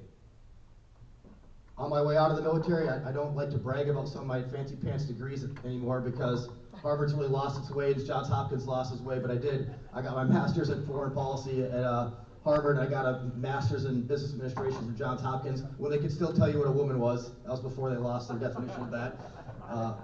But I am. I run on, my life is a triangle. On one side you have the strong Marine, Navy SEAL, physically fit. I am very proud that I am a lifelong learner. I always want to increase my knowledge base, and I will never stop. But at the top of that triangle is, for me, it's my faith. And it's interesting as I campaign around the state and the country, how I come across people that just increases my faith. And so yeah, my North Star is the Bible, and just under that is the Constitution, because those are the great documents that set our country up for success. So why am I running? Because after 9 deployments to over 75 countries, sacrificing so much around the world, leaving so many of my brothers, missing so many holidays with my family back home, where I come from, in Bloomington, Minnesota, I do not recognize the city as it stands today. It's completely unrecognizable. Later on, we were kicking out military members because they wouldn't take an experimental vaccination. Navy SEALs, pilots, explosive ordnance disposal people, people who had critical missions, we kicked them out in the thousands. And the military truly is a family business. And we abandoned our family members, our brothers and sisters, because of an experimental drug. That's when I recognized there's some failed leadership in government. But it wasn't until after George Floyd, when Governor Walz, Stolen Valor Walz, allowed Minneapolis to be burned to the ground. My biological sister lived 3 blocks away from that target that was burned to the ground as well. At that point, I realized it doesn't matter how much I'm sacrificing abroad if I was going to give up my home city, my home state, and our country. That's when I decided to put down the sword and pick up the pen, because I'm going to do great things for the United States Senate, starting with common sense leadership.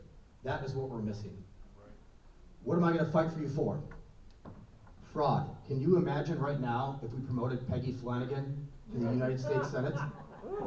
That's what, I mean, it's funny, but don't laugh, team, get involved, because it's either going to be a constitutional conservative or it's going to be a socialist Marxist who's supported by Bernie Sanders, Elizabeth Warren, who's probably over the same amount of Indian as she is. That's what's at stake, team. So don't laugh, get involved. It is scary. It should be scary. the economy. Who was happy with that 41-year high inflation rate under the Biden administration? Oh, shocker, no hands. That's what's going to happen if we lose the U.S. Senate. All of those policies, when we're getting good conservative senators right now supporting President Trump, imagine if we just had 3 more. We've had holistic immigration reform. The government would have never shut down. We'd be passing legislation left and right to support an American first objective. And that's what I'm going to get elected to do, support you, America. Not a radical ideology, not some socialist Marxist agenda, American citizens, the same people that I fought for my entire adult life. Deficit spending. I gotta talk about it, it's not the sexy thing. Having seen some real scary things around the world, our deficit spending is the #1 threat to national security. Our multi-generational debt is the biggest thing that would lead to failure of our country. It's actually how Rome fell. Rome didn't get conquered by some larger blue water navy, a superior military armed force. It overspent, it got corrupted, and it fell from within. That is on the same glide slope of the United States of America, unless we get some good leadership in Congress and in the Senate. Borders. Well, I am running on, yes, we need holistic border reform, starting with physical security at the southern wall. Peggy Flanagan, there are no borders on stolen land. That's an insane position to take, but that's what I'm up against. That's what we're up against in this fight. But the largest thing that I think contrasts me and all of you in this room to the other party right now is my love for country, our love for country.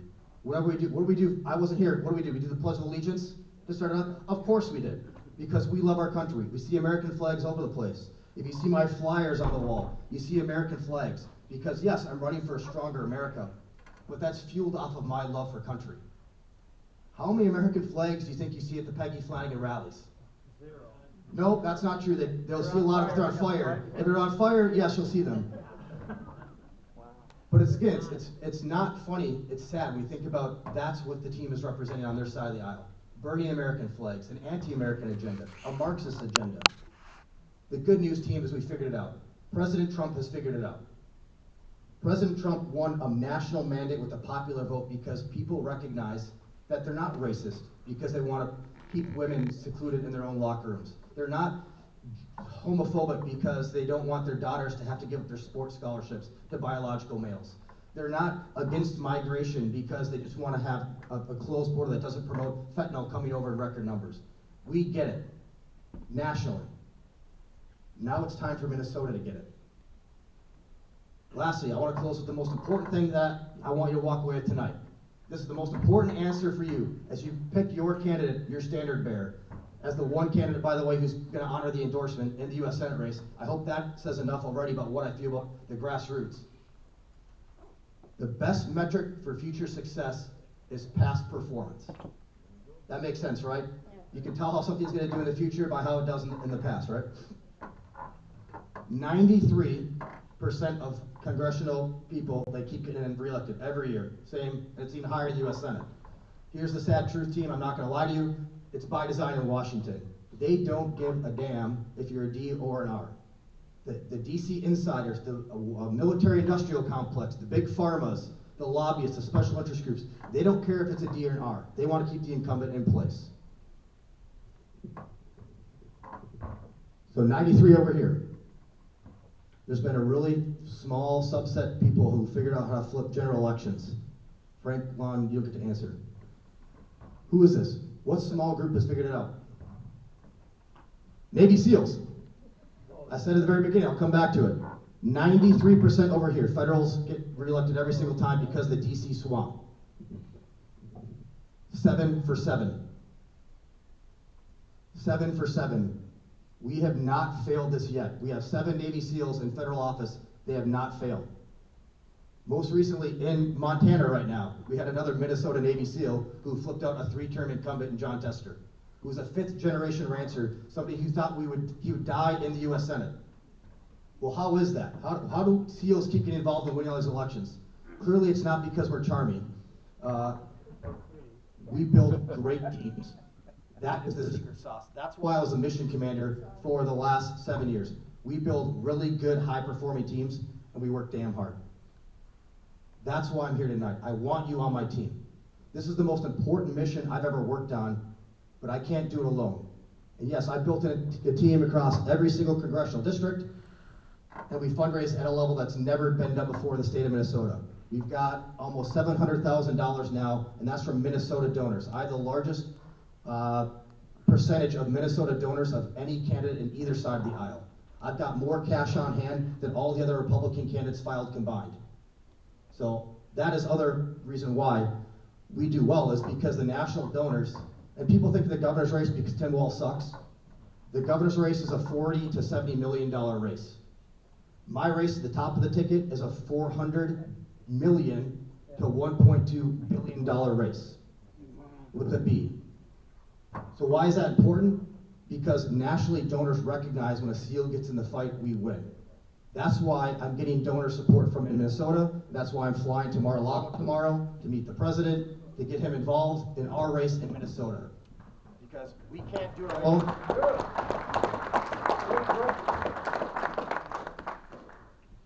We can't do it alone. But who's seen the person on the side of the road, the able-bodied person who could clearly work, but they're holding the sign saying, help me, feed me, give me money? Who donates to that person? Nobody does, clearly, because that person could help themselves. That's what Minnesota is right now. Everybody across the country recognizes that we can do this. We just need to get involved to take the first step. And I'll tell you what, I've got tens of thousands of people that are prepared outstate to help us to maximize those donors, to maximize our team, to provide the resources, but I need you guys to take the first step. Thank you so much for your time tonight. It's been an honor to serve you my life, my entire adult life, and I look forward to serving you in the U.S. Senate. God bless you. God bless America.